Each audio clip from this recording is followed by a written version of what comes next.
We're going to start to make our porchetta now that we've boned out our pork shoulder. We have the CT butt that we've butterflied open. We're going to start out with our broccoli rabe sausage that we make here in the plant. And everything that we make here with our sausages, we hand bone and trim just like we did before. And then run that through our bowl chopper, and then we season it. So here's our broccoli rabe sausage. We're just going to take it out of the casing and just lay it in there.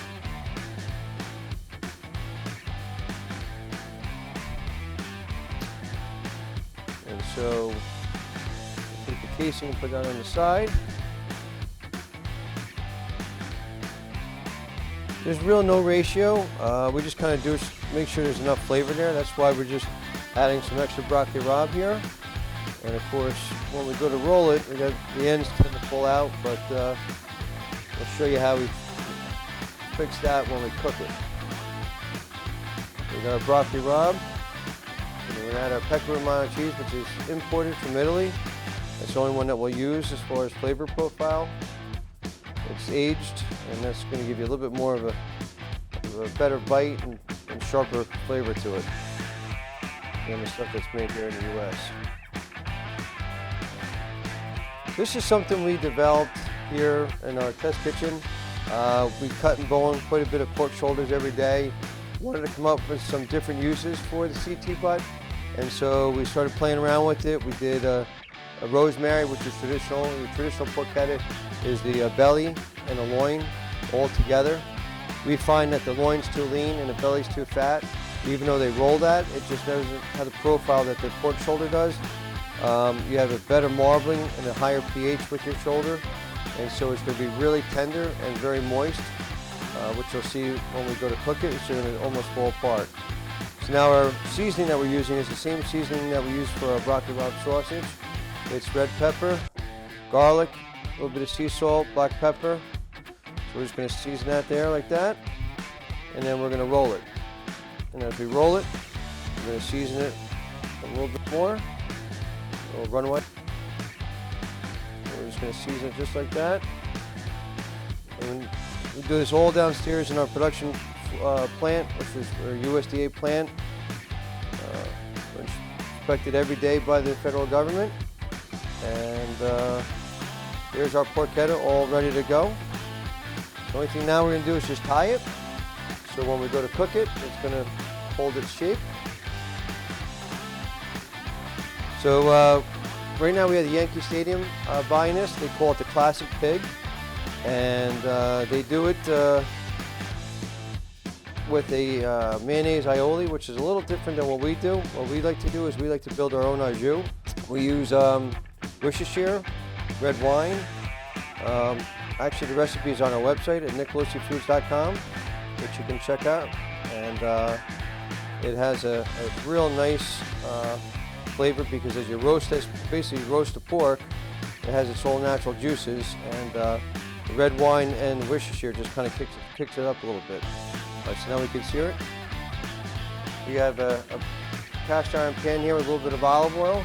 So we're going to grab our seasoned tied porchetta, and we're just going to sear it on all four sides. Basically, as we're searing it, we're just locking in the juices, and then what we'll do is we're going to cover that and put that in the oven at about 325 for about 3 hours.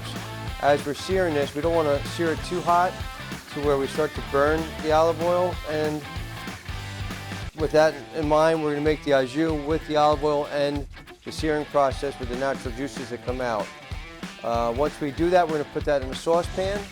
We'll add back in the same ingredients to the porchetta and then cover that. And then it's going to go, like I said, into the oven at 325 Fahrenheit for about 3 hours. We're going to cook that to about a 165 internal temperature. We're done now with the porchetta being rested for a couple of minutes. We got that 165 that we wanted. We hit perfect.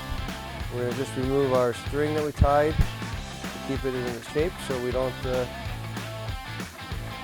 chew on that. So we have 3 strings. And we're going to slice this. Now there's a couple different ways you can serve it. Our friends down in Myrtle Beach at Crave will actually cut this almost like a steak, just like this. and I'll plate it like that over some fettuccine with the natural au jus. You can see our recipe for the natural au jus at nicosifoods.com, along with some other recipes. But you can smell the broccoli rabe and the seasoning coming out. The other way that we do it is we slice it thin. If you have a deli slicer, that works out really well. If not, just a sharp knife. And we're going to slice that nice and thin. We're going to toast that over some nice Italian bread. Lay some of the natural au jus over that Italian bread. And then you're just going to layer these slices right on top. And we're going to add a little bit more au jus on top of the meat. Plate that with either a provolone or a nice fresh mozzarella. And you're going to melt that on top, and that will be your sandwich. So you have it as a plate serving. We'll do another slice here so you can see it's about 1 inch is a good cut. So it's going to kind of plate like a steak almost, and you just plate that over some pasta. You can find the sandwich at Crave. You can find the sandwich at Flying Rudy's here in New Jersey at Teterboro Airport. And you can also find it at Yankee Stadium. You'll find Yankee Stadium, they'll do a little bit different preparation. They don't do the au jus like we do, but they come up with their own mayonnaise aioli. But same exact cut of meat, and you can buy it, like I said, nicosifoods.com.